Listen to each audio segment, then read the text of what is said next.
Right, so I'm going to take Supervisor Carvin up on that, and I'm going to call the meeting to order. And Mr. Nowotnik, I'd ask you to please call the roll. Okay.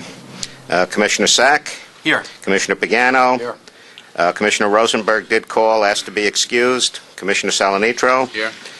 Commissioner Brett? Here. And Commissioner Carvin is on his way. So now item number 2, ask everyone to rise, and we're going to do the Pledge of Allegiance. Yes. Okay. Goldie, would you like to lead us, please? I Pledge allegiance to the flag of the United States of America and to the republic for which it stands, one nation, under God, indivisible, with liberty and justice for all. Okay, item number 3, we have approval of minutes from the September 16th, 2014 meeting. Are there any suggested changes to these minutes by any of the members of the Commission? No suggested changes. Motion to accept. And a second? Second. All in favor say aye. Aye. All opposed say no. Minutes are approved. Okay. Item number 4, comments from the public. Goldie. Sorry. Every time I come, I have to say the same thing. I love Oakland Beach. Oakland Beach is incredible. It's the best beach in the whole area on this side. When I go to the concerts. I love the concerts. Thank God for Billy here, who does the concerts.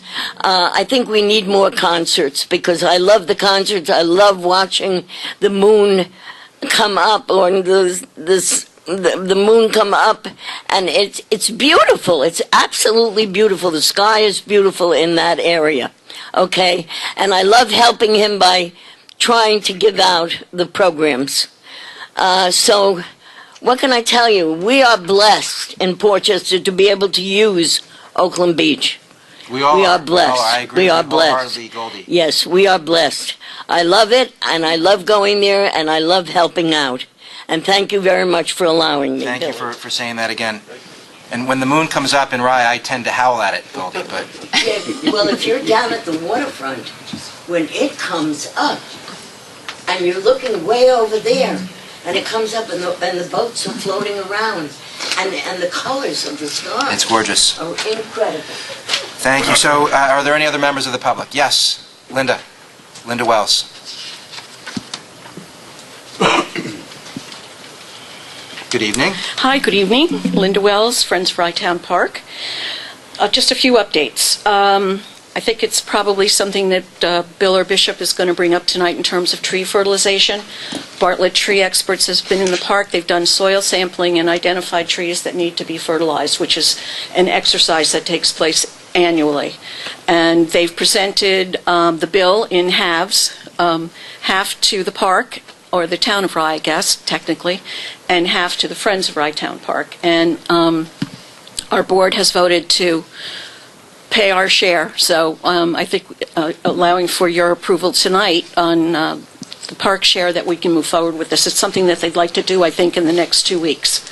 Yeah, just want to mention to the commissioners, we've been splitting this particular job for probably the last 3 or 4 years that I'm aware of, maybe even earlier than that. But this is something that has gone on a regular routine basis. Well, that's awfully nice of the Friends. Thank you, Linda. I think the total bill's in excess of $5,000, right? It's about 27. Just shy of that. Okay. Yeah. So $2,700 each, you're saying? Yeah. You have I don't have the it's exact in the number with agenda me. there. Well, thank you very much. Okay. And Friends has also has paid for some new trees to be planted, and the timeline for that is before Halloween. It's part of the New York Power Authority program that was presented to Bishop, and he in turn turned it over to us for consideration. Unfortunately, the program as it was launched was a matching program, that if you ordered certain trees in a certain size and price range, they would match that. So we could have ended up with at least twice as many trees, but they rescinded the matching offer, unfortunately, midstream. And we're now waiting for delivery. There's no confirmation of an exact date, but we've got Bartlett on alert so that they will do the planting at Friends' expense, and Bishop and I work out the logistics of the irrigation situation, which is really important for the new trees. And then the last thing was, it's really kind of a moldy oldie, and I'm sorry for that, it's our fault. We started talking 2 years ago about the duck feeding situation in the park and wanting to minimize the public's hurling loaves of bread into the park to feed the ducks. And we had proposed a sign to be put in place, gosh, about a year ago with the commission's approval. And then there was conversation that occurred after that, kind of peripherally, about do we want to put a vending machine in, which is what we had proposed. And so we've already purchased that. It's been in my car trunk for 2 years. And there was some concern about the possibility of attracting vermin from spilled feed. But I think we owe it to the park to try to do it and launch it over the winter when people seemed really determined to feed the ducks because they are sorry for them and, the scarcity of food during the winter.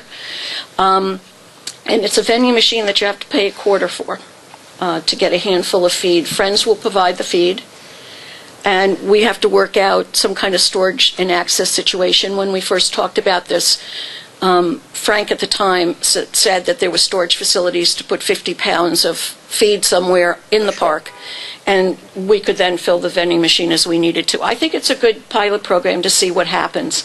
It might deter some people. And if that's what all it accomplishes, it's great, because that's what we're trying to minimize. And then if we find that we're still getting problems, then we can go that extra step of not feeding the ducks at all, which is what some people have proposed in the past. But I think trying to educate the public a little bit and giving them the means to do something more healthful for the ducks and for the pond would be the way to go. And we're prepared to do that this weekend. We can do the installation. We have to pour a footing and put it in. We had talked about it down by the pond itself. I don't know if you'll remember the shrunken head exhibit that was inside the fence of the pond a couple of years ago. If you're standing at the gazebo and near the stairs where all the children congregate to feed the ducks, just to the right of that, inside the fence, so it's within the confines of the pond itself, there is a stake there where we would put the sign. And we could put a duplicate sign on the outside of the fence, and the vending machine would be right there. Okay. And the sign is going to say, or is the sign made also? Not yet, but we will have it made. Do you want to read what the sign is? Yeah, it's got pictures of the ducks, commissioners. It pictures cartoonish pictures. It's kind of kid-friendly. And it says, please don't feed us bread or other people food. We prefer to eat the nutrients and the plant life in the pond and forage for our own food. And then it says, please use the feed from the vending machine instead of bread. And this special feed is healthier for us and less of a pollutant to the pond. Give it a shot.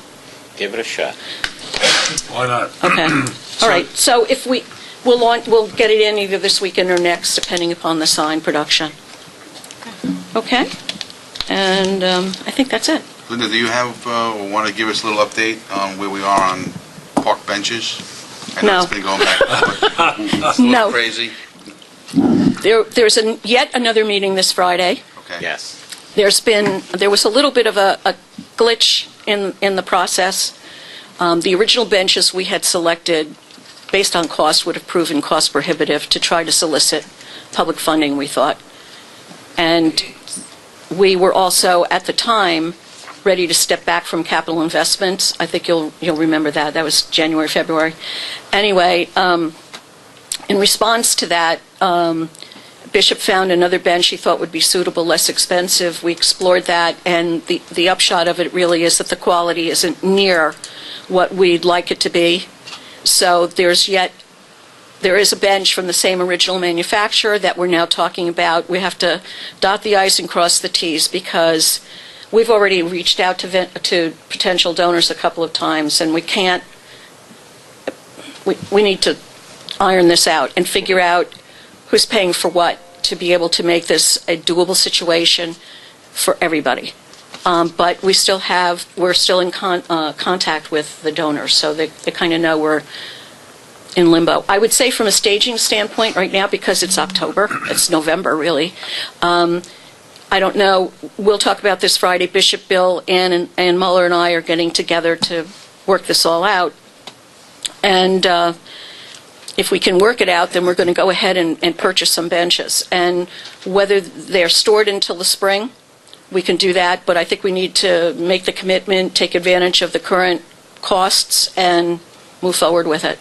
It will not be the scope of what we had originally thought. We wanted to do the project in its entirety in one fell swoop, but I think the magnitude of that was too much for all parties concerned. But we do have, I think, very solid donors for about 6 benches right now. So we thought we would go with that. Bishop's been able to get attractive pricing for that, and it would be a good test, to have a few in place, and that I think will help germinate some more public interest in donating. And then we And can if- launch something in the spring. Right, if those are the benches that everybody agrees on, I have several pictures which we can show the commission. Cape May has put in 300 of these benches over the last 3-4 years. Every single one of them was paid for by a citizen someplace. So have you been seeking donations from, specifically just from Friends of Rytown Park members, or have you reached outside the These are Friends? people who have approached us in the past about Okay. bench donations. Because I think that you will get a lot of people interested in I do purchasing too. the benches. And so to the extent you need help reaching out to like the Milton Point Association or other organizations where you might be able to get some of that interest, I think you will be able to sell these benches once you settle on the protocol. I think people will really want to buy them. As soon as people see them, I Yeah. think you will see people stepping up. Thank you. Okay. Thanks so much, Linda. So- Apologize for being late. Joe, I will turn it back over to you. No, you can- No. So we just finished, unless there's anyone else, there's comments from the public are done, and now we're ready to move on to number Well, 5. what I'd like to do is in deference to your desire to leave at 7 o'clock, I have to leave. I would like to itemize the decision items that are here is 6A, 6B, and 7C and 7D. And then point number 8 is of utmost importance, I think, as well. Yes, we have. Okay. So, any other comments from the public? If not, let's go straight to the decision points. So point number 7? Oh, no, 6A. No. Right. Oh, yeah, right. Bill, if you want to, why don't you introduce the inventory and management plan? We're done. You want me to do that That's first? in, No, just get to the decisions. To the removal. I'll I think, do that yeah. first. You all have in your packet, you have the management report, which goes into the summary. What? I'm sorry. In your packets, you have my brief summary of the 92-plus page inventory and management plan, which we can discuss later if there's time. But this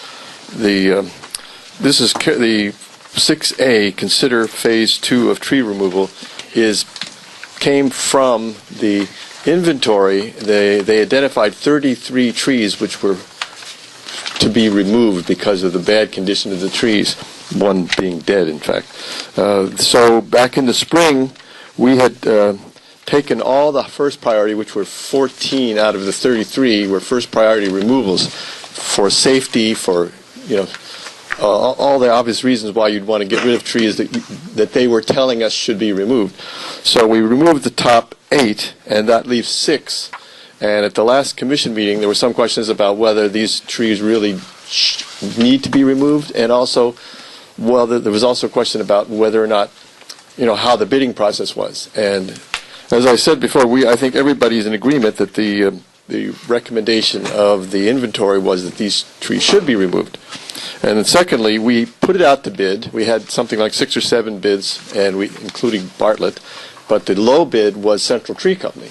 And so that's who was awarded the bid, and they agreed that they would be able to come back in the fall if we wanted to and finish off the job with the last 6. So that's basically what you have in your packet. And you have the list of all the bids. Now,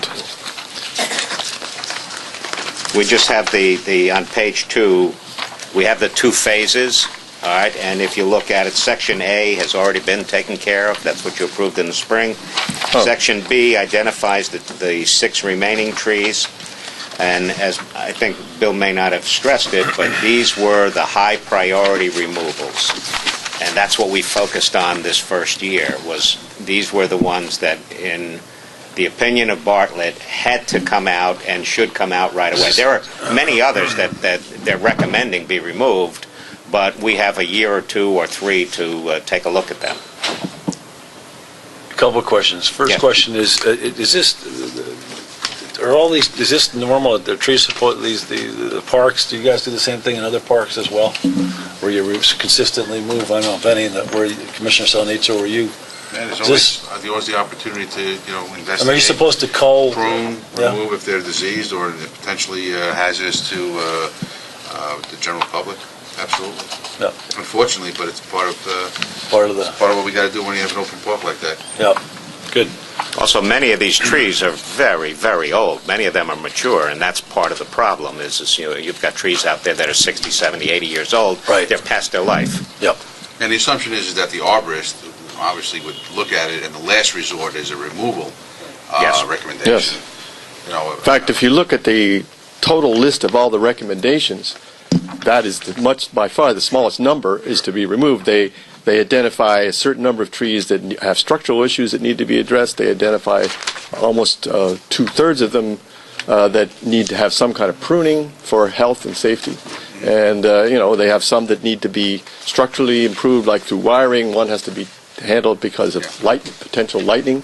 What we're hoping to do as we get past the safety first part of it is to come up with a timetable of 3 or 4 years, meeting with the Bartlett staff to say which of these needs to be in year 1, year 2, year 3, and so on like that. So you got to remember that there are, as of their count last year, 331 trees and shrubs at Rytown Park, which I don't know any other parks around in Rye that have anywhere near that many trees. And the park itself being created and established in 1909, a lot of the trees are way past their prime. And if you look at the summary report that I made of their inventory, they actually break it down by mature, different age groups, and also, there's a lot of information in that report. And just summarizing it, one of the big issues that keeps coming up is native versus non-native, and also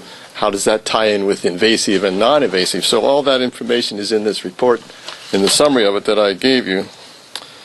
And so, if there's any questions, I'd be happy to. Do we have a reforestation program that we want to consider, or does the Friends of the Park have that? Well, we don't have a policy, but and that's one thing that they did not include in their inventory was replacement. But my feeling would be that if you look, historically, you have 331 trees, out of which 33 were to be removed. So 100%. Ideally, you would keep moving forward as trees get removed or get knocked down by lightning or get blown away by some future hurricane. We would have in mind every year to replace that number, whether it be 15 or 20 every year. As trees go, we would plant new trees. And I'm not sure who it was because it was before our time, but somewhere back in the 1990s, there was a big beech tree that was sort of on its last legs, and they planted a new beech tree, which is on the list, which is about maybe 15 or 20 years old now, and it's doing very well. And I think that my understanding was that they did that because they knew that sooner or later this other beech tree was going to go. So that's why they planted the one where they did, and that's what we would do with this amazing inventory. And the inventory also includes a map that shows where every tree is located exactly, and it's all through GPS and that sort of thing. So the reforestation or the replanting, I think, is a program that obviously will live well beyond all of us, but it's something that we should think about doing as part of the removal process, which is a safety concern. Yes, I agree. And we are, with the 8 trees that the Friends are paying for now, they'll be sited in places. I think they've already worked it out with Fraser, right, as to where they'll go based on what's going on at the park. Are there any heritage trees out there that you guys? There are a few. They identified several. Right. Good. Unfortunately, one of them was the beech tree that died, so. Well, Part B, I guess, and I don't have a problem taking them together for discussion purposes, the fertilization program goes hand in hand with Yes. the survivability of those trees that we have identified. So I think, am I accurate in that, Bill? Yes. Fertilization, the Yes. improved fertilization? If you actually look on this report, they identified 24 trees that needed soil care and fertilization was part of this management plan that they proposed. I'm not sure I can't tell you right off the top of my head how many are in the proposal for now. Well, I think what Commissioner Salanitro is getting at is an excellent point. We really should have maybe a 5-year plan. Yes.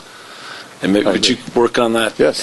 That'd be great. We hope to do that, during this sort of quiet period. Well, that's what I was going to suggest, exactly. Yeah, so that we'd be ready in the spring with. Beautiful. Excellent. All right. I have one question, if I may, Joe. No, please, absolutely. I seem to recall that at some point in the past, there was a complaint once that someone's dog got sick as a result of eating some of the fertilizer fluid. So Yes. is it possible that whenever the fertilization is going to take place, just as a general matter, we can somehow notify park users, like either by putting up some signs, We have done that, the actually, ground, yes. that type of thing? We actually have done that. That could be an alternative solution to the dog. So I'm only joking. They put up those little. Yeah, we can. They do that. We're going to play this tape of us laughing. Yes. Right. They do that. We certainly can put up signs. We can put some information on the websites. Certainly the Rye City, I would assume, would help us with that. And we put it on our Well, website. let me explain that they're not just like throwing fertilizer on the ground. It's deep root fertilization. No, but we should- So they inject it down into the Mayor subsurface. Sack's absolutely correct. Everybody has a dog, knows when people come to fertilize it. You got to keep the dogs inside. Yeah. So we should. Usually for We should- 24 hours. Well, one of the other things on fertilization that and all of us, a lot of municipalities are looking at very seriously is the Love 'em and Leave 'em program, where we Yes. don't take the leaves away from the green space, rather we mulch them in place. That is a natural fertilizer. A lot of municipalities have already adopted a policy of doing that, at least in their own territory, so that there is that overall benefit. We would have to discuss that with our lawn care contractor, that they mulch rather than remove the leaves, because of those environmental benefits by doing such a thing. So Right. It is a great program. We have been doing it for the last 2 or 3 years. However, the however is that at some point so many leaves drop that mulching just is not possible. So we have them mulching up to the very last moment. At that particular point, they do have to blow them in piles and take them away, because they just can't get them all. And you know that in certain crowded areas where you have a lot of trees, you have a lot of leaves. At that particular point, it's just too much. Well, I'd say that yes, its timing is important, and so you're right. There's like a period in the middle of November where you're getting heavily. Although, considering the size of the park, it would be conceivable you could break it down into sections and do a little bit each week. We will work with our contractor and see what we can do. Yeah. we in the Village of Scarsdale, we engaged with the Greenberg Nature Center. They have experts that they've culminated videos, and they're online if anybody wanted to look at that. Because there are methods in place, methods to battle or to combat the issues that you're talking about, the high volumes, the depth, and all that. But there is no question that the bottom line is that the natural fertilization from the leaves and the decomposition, if it's properly mulched, will help us in the long run. So the trees will survive much better too. So I think it's a campaign we should be part of. Good. Yes. Wonderful. Okay, can I get a motion we can take 6A and B together? Just one question on this, and I have no problem If with you want. we had broken it up 4 or 5 months ago because of our budget considerations. Yep. So I'll ask you, Bishop, Okay. by approving this, authorizing the expenditure of these funds that are not allocated in the current year budget, what's the impact going to be? Okay, not be. I took a stab, and in your packet you have a rough projection of our 2014 fiscal year. What I'm looking at is roughly about a $30,000 operating loss. If you approve this, I would say to you that you're just going to add about $5,000 to this. And that The fertilization is already incorporated in this because we've been doing it for several years. knowing that we also allocated funds for the beach entrance ramp that hasn't been constructed, is Correct. this money's in there and anticipated as part of the anticipated loss, or have you extracted? No, the no, monies that we haven't there's spent? a separate line item for capital. You'll see that as of right now, we've booked about $76,000 in capital expense, which includes some of the soft costs for the No, I see. ramp. So we're well under, we're almost $50,000 under our capital budget, which was $121,000. But we haven't spent any money on a ramp. I don't want to mislead anyone by suggesting that that capital fund has a surplus when we actually allocated monies for Correct. certain projects that haven't been done yet, light That's poles and other right. things too. So with all that considered, assuming that all of those capital funds that we allocated in moving forward, if those projects get done in the calendar year, fiscal year I should say, are we still going to be in the red? Well, I mean, the black or red?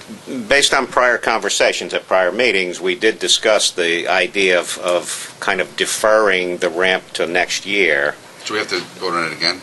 No, not necessarily. You've approved it, but it'll be part and parcel of your budget discussion for next year. But it'll come out of next Because- year's capital. Right, But because... so we didn't get the ramp, and we didn't get the security cameras. And No. or the lights? And we didn't get any No, lights. but you did get a brand-new dumpster area, trash disposal area. You did get several upgrades to the computers, the computer system that we use for tracking. I'm trying to remember what else. It's No, but not this all. project I'll get you a list of... It's going to add to the deficit. It's going to add to the It will add bottom line. $5,000 to the deficit, yes. Okay, just wanted to be clear about that. We don't have any operating funds set aside for this work. No. Okay. No. But next year, we should budget based upon what Bill is telling us, with the 5-year. We should Exactly. anticipate that there's going to be tree cost Mhm. to do that. So obviously, that's the city of Rye would need to know that, based upon the projection of the loss, your contributions will be based on that. You're very welcome. And my caveat there is this is Thank for you very much, information. Commissioner Salanitro. So can I get a motion to approve 6A and B? So moved. A second? Second. All in favor? Aye. Okay. Okay. Now we'll go to item number 7, Mr. Bishop. Okay. We've received two requests. Thank you, Bill. Thanks very much. Hey, this is something- is it me or are we hot in here? Is there a way We're a to little turn this warm. I down? can crank this up if you want. Hold on a second. But you I'm Mr. Mayor, I'm surprised you didn't say anything over there, huh? I'm very quiet. I have nothing to say. Mr. Mayor, you look like you should be perspiring over there. Next month. Yeah, this is our last meeting. You will feel Closer to the relief thermostat. momentarily. Oh, that's right, exactly. That's right. I forgot. I completely forgot. But you didn't bring a cake. Yeah, I should have. Can we take a piece of the dais with us, or Yeah, chair I or think, something? well, I talked to Mr. Nearite. Madison Square Garden. We've been doing this for, I think, the last 2 years. We've received requests from the Portchester Rye Brook Chamber of Commerce, as well as the Rye City Chamber of Yep. Commerce, asking for a single-family beach pass. Right. They auction it off. In the case of Rye City, I think they use it for scholarship funding, Yep. et cetera. So, Any I'm questions? so- I'm sorry, Where are the last the two items permit? on this? it's a These are the- family this is- beach. Oh. It's a family beach permit. To Oh, support a fundraiser for the Rye Chamber of Commerce. Oh, sure, yeah, okay. And the Portchester Chamber, Rye Brook Right. Portchester. So those, Want a motion, Mr. Chairman? can I get a second? Second. A motion and a Okay, second. wait, We're all that's fighting to second that. Yep, sorry. Pagano, Salanitro. Okay. All in favor? Aye. Excellent. Okay, terrific. I think B is also going Yep. to require a Yeah, vote, Yep, too. it does, yep. Well, okay, let's, if you want to go to B right now. Yep. Hang on a second.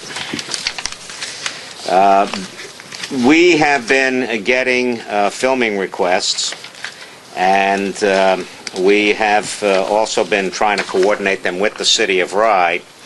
The first one that you have, that's the one with the Town of Rye logo on it. This is the form that we ask people to fill out in terms of an official filming request. So we try to get as much information as possible. This is basically a TV commercial that they're trying to film. It's only 3 characters. They're talking about a total crew of 6 people and 2 vehicles. So this is a relatively benign filming request, routine. We would probably charge them something in the neighborhood of about $200, $250. They would have to provide us with insurance, etc. There's virtually no impact in terms of park, in terms of people, in terms of anything. Well, that seems like an easy one. What's the other one? Now, oh, sorry. Okay. How's the fee schedule? Do we have a fee schedule? How do well, you we make up don't, the fee? and we've had. It's how Bishop feels in the morning. Well, quite frankly, it is based, just like in the city of Rye, it is based on the impact on the various properties, the sizes of the crews, the amount of materials that they're bringing in, vehicles that they're bringing in, and so forth. And the fee is set by, in your case, I think you have a film person. We have a deputy city clerk who Right. negotiates with people who are making the request, and we typically will charge $10,000 to $15,000. Right. Hundreds. Right, but $10,000 to $15,000. Yes. To do what? To film in downtown. use Really? our parking lots and our streets, and we have police officers that are involved with traffic, and so it's a lot more involved than it sounds like this is, but nonetheless, our fee is commensurate with that. Right. Well, the next one is a slightly different request. As I said, this is only 5 or 6 Well, let's go to the What next does one. the pavilion rental cost, just for... Pavilion rental in season will cost us $500 on a weekend, $400 on a weekday. Okay. That's from April to the end of September. Right. Do you rent them in September or No, October? we stopped because, frankly, we don't have anybody there. Remember, we have no staff there come October. It's a 3-hour rental, though. Triathlon rental. 3 to 4 hour rental, It's right? a 4-hour 4-hour rental, So yes. it's $100 an hour. Yeah. Now, the next one, I tried to circle the key items here. All right, the crew consists of approximately 75 people and 25 extras. So you're talking over 100 people in this crew. We're talking 2 nights, and by nights, they really mean nights. We're talking midnight to 6 a.m. If you look at it here, 6 p.m. to 8 a.m., actually. And they're talking about filming on the beach. You see the scene description is there. My concern is they're also asking to have a simulated bonfire, which they will bring their own pyrotechnic crews in. They will bring propane tanks. They'll bring all the equipment there. And in this particular case, I would think we would ask that Rye Fire Department be present as a contingency. I mean, this is a much more involved, i.e., thousands of dollars, as opposed to the first request, which is 5 or 6 people. Yeah, so, and also, this is in the middle of the night, so the neighbors are going to be affected by lighting and everything like that. Well, even in the city of Rye, we don't typically grant those types of... I understand. It seems like a significant disruption for the Read the scene. You'd love to read the scene, actually. They suddenly... they suddenly encounter 20 to 25 extras fleeing the beach in terror. I'm not looking forward to having 20 to 25 neighbors calling me up What, at 3 o'clock in the morning because of There's the a lights bonfire, and but noises. there's a bonfire. The benefits to the town of Rye Park is Well, $10,000, I'm diminished guessing. by the aggravation and everything else with the neighborhood. I for one, am totally against this request. That's just me. Sounds like we're generating consensus here. Is Not that? just one person, I don't know. Yeah, I don't know. I'd it be seems like a lot of $10,000. It's not worth it. Mr. Mayor? Would you think you'll hear it on Hillendale? I'm not. Actually, the neighbors. I think if the neighbors got a chance of being part of the extras, they might reconsider. Have you met? They wouldn't benefit. With respect, we're just Huh? 29th. We got David? neighbors here. If you were an extra, would you give this some consideration? Ask Ann. She lives right there. Ann? Yeah. My Ann. neighbor, no. Goldie? Joe, if it's a commercial filming, it will leave history forever and ever. They could Photoshop right now. You can't go to watch Big, right? You can't go to Playground Park without thinking about Big. Anyway, sorry, Mr. Mayor, any thoughts? If it's just Yep. people filming, Yep. it's it's not good.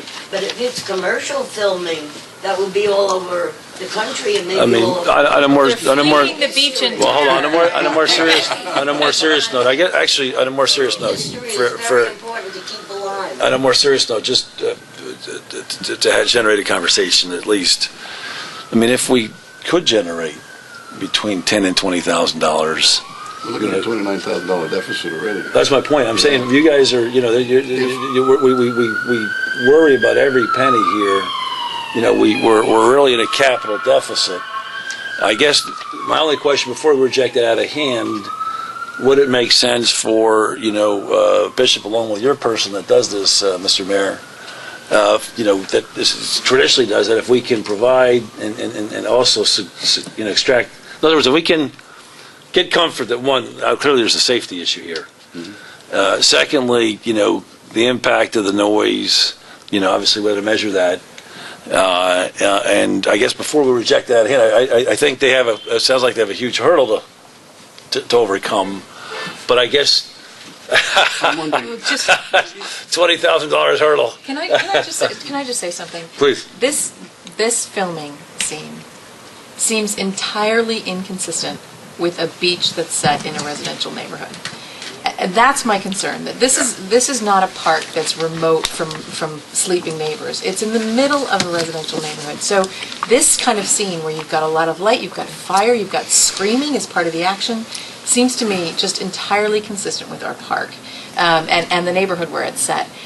I'm all in favor, and when we first started talking about setting movies, it was just post our discussion about capital expenditures, and I was going to say that if we're going to embark on, letting the park be used for movies in the future, we should designate those funds for capital expenditures, because we really are at a capital deficit. The fact that we've set aside a significant amount of money for capital expenditures and then ended up having to divert all those funds for different capital expenditures really, really highlights the significant capital problems that we have in the park and funding those capital expenditures. So I'm not against all filming, but I think that we've got to be very careful that we are the stewards of this park, and we're the ones who are supposed to make sure that what happens in that park is consistent with its setting. And I just think that this particular movie, or film, or whatever it is that they're trying to shoot here, is entirely inconsistent. I agree, Laura. And as much as we love the money in Rye, we turn down permits too when people are offering us this much money if it's going to be too disruptive to the downtown area and everything else. So it is a balancing test, and I just think in this particular case it just sounds too much during the wrong hours with too much other pyrotechnics. This would be perfect have for Nursing Island, for example, Nursing Beach Club. Or even Hen Island, but the isolated. It's got to be out of the way. Right. Yeah. Okay. Well, I think there's a consensus. Mr. Mayor, did you want to add anything? I think you just touched on it. Is there an alternative we can offer them? And I guess there isn't. Well, there's no alternative we can, but, the city of Rye may have, Fellow options. commissioners, I agree. Perfect. Okay. And what about the commercial? How much do we want to? One, are we prepared to commit to commercial, and two, Okay. what will we I charge? think a minimum of 500 would be the way I Minimum would of start. 500. Denny? Way here and there. I was asking about the pavilion rental because I felt Yep, like then right. at least we could It's draw 3 on days. Okay. similar It's circumstances. 3 days. It's 3 days, 3 hours each day, so a total of 9 hours, so if you get 10 hours, so 500. Well, at least 500. Yeah. Okay. Is any other thoughts on the commercial? Sounds good. Okay. I get a motion to approve the commercial at $500. So moved. Second. 500 even? $500. Or you want more? More. You just started with $250. It's 500 a day. You told us 200. It's 3 hours Right. over 3 days, so it's a total of 9 hours. But they're daytime hours, 8 a.m. to 11 a.m. So it's just, it's very, very limited amount of activity that I don't think anybody would even see that as a problem. But I think $100 an hour, to me, $100 an hour makes sense. Doesn't go 900 total. So that would be $900 for the It seems 3 days. consistent. All right, 900. Okay. 900. Second.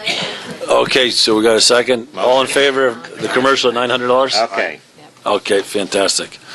Okay, dog subcommittee. Are we going to vote to deny the other one, or are we just what? going to consider it? Well, sorry, do we need to formally vote let's formally vote deny the other proposal. Can I motion to deny So moved. the film crew of 75 in the middle of the night with the bonfire on the beach in the middle of residential? So moved.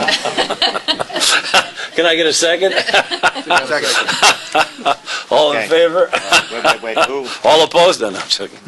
Hold on a second. I just wanted, who was Motion made motion that? by Mayor Sack, seconded by Laura.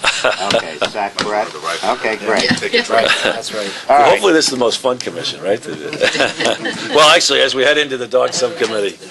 Well, Okay. so I think I know we're trying to get out of here for 7 o'clock. I think we need to talk about, is there anything else, any other votes, Bishop? I think that's it, isn't it? No, I think We that, have two people from NAMI who are interested in having, and Bishop Oh. said that they came late. All right, let's do it. yeah, You got- and they're part of, Come on, okay, they're part of your list of organizations using Rydtown Park. okay. Hi, thank you for coming. Yep. Just make sure you're talking in front of the mic so we can, thank you. Hi, I'm Marie Considine, and this is Sharon McCarthy. We're from the Westchester chapter of National Alliance on Mental Illness.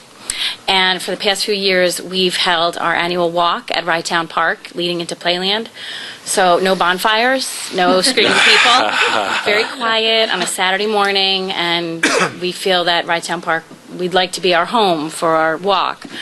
We've had a great experience the past couple of years, so we'd like to continue that this year. The proposed date is Saturday, May 16th, and we would get there early in the morning to set up, as we did last year, and we normally get out of there at around 11:30 a.m. I think, see, we're charging $500 that we charged last year? No. Oh. Yes, that's what, we're reviewing that. So it would probably be more because they're using. Would you come up to the mic, Bill? Sorry. Pardon me.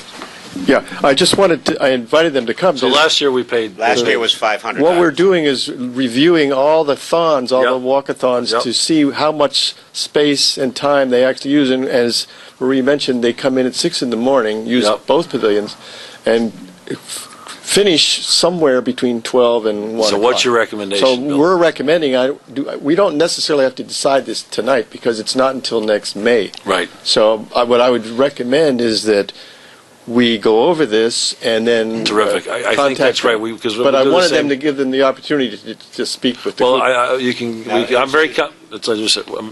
I'm very confident the board is fully supportive of you keeping the date. Correct. I can imagine. So I think for your planning purposes, that's why you're here. So you can keep the date. As Mr. Lawyer said, we're revising our policy, so at a minimum it'll be $500, and you probably should expect it's going to go up a little bit. We do expect between now and okay. So we're. Yeah. How much? Well, we're thinking in the area of $1,000 because it's 2 pavilions and it's Okay, so but I don't want to take your time. I want to thank you. We'll show you your date. The May was it May 14th? 16th. 16th. May 16th. And just to officialize it, can I get a motion to approve NAMI using the park from 6 a.m. to 2 p.m.? We usually are out of there by 11:30. 11 to 12, 6 a.m. to 12 noon? Yeah. So move second? Second. Okay, so you guys are done, you're good to go, and Bill, would you come with, I'd like you guys to come with recommendations. So if you guys come next time, I think you're absolutely correct. Thank you for pulling all together the park users. If you could come up to next meeting with some downtime. Right. With recommendations, what we should charge the various groups who are more likely than not are going to come back. So would you come back with a recommendation for each of the groups for next time? And I just want to say that I and the other people on the staff at the park were very happy with the way they ran their event, and it's the right size. We have been telling you about the problem we're having with the pancreatic cancer group, where they've grown so big that we really can't handle them at Rydtown Park anymore. But this group is still in that range where we can easily manage Wonderful. it. And again, all that should be coming forward in your recommendations for next month. Thank you so much. Thanks for coming. Please, yeah, did you want to? I'd just like to add Sure, that sure. in the past, and we expect going forward, we do have around 70 volunteers or 75, so it wouldn't be a huge expenditure for you to increase staff, which I know is Wonderful. is a cost. Excellent. Thank you so much. Okay, Thanks for coming. thank you. Thanks very much. Bill, the facilities are open for them during that time of year, right? Yeah, we're fully staffed. I shouldn't say fully, but we are 2 weeks prior Okay, to good. opening for the season. Yep. Okay. So it actually fits in perfectly with our schedule. Okay, old business. Well, I'd just like to say, before I'm going to turn it over, I guess, to Commissioner Brett. I just want to say we got together in the interim, and no matter what your view is on this issue, I think we'd all agree that Commissioner Brett, I want to thank you for taking the time to generate a consensus, to work hard to find a solution. I know it's again, it's an awfully difficult and emotional issue, so I want to thank you for all your time. Well, thank you. I appreciate that. I actually really appreciate how thorough our minutes are on the report of the subcommittee from last week, so I didn't have to sit down and create my own, right, last month. I don't have to sit down and create my own, recreate what I had said last time. So what I'm going to propose to this commission is that we adopt the recommendations of the subcommittee that we discussed at the last meeting, and we can talk, and I'll talk specifically through those points. What Commissioner, are you Commissioner Carvin, or are you Chairman Carvin, or are you President. Supervisor Carvin? Supervisor Carvin. Supervisor Carvin.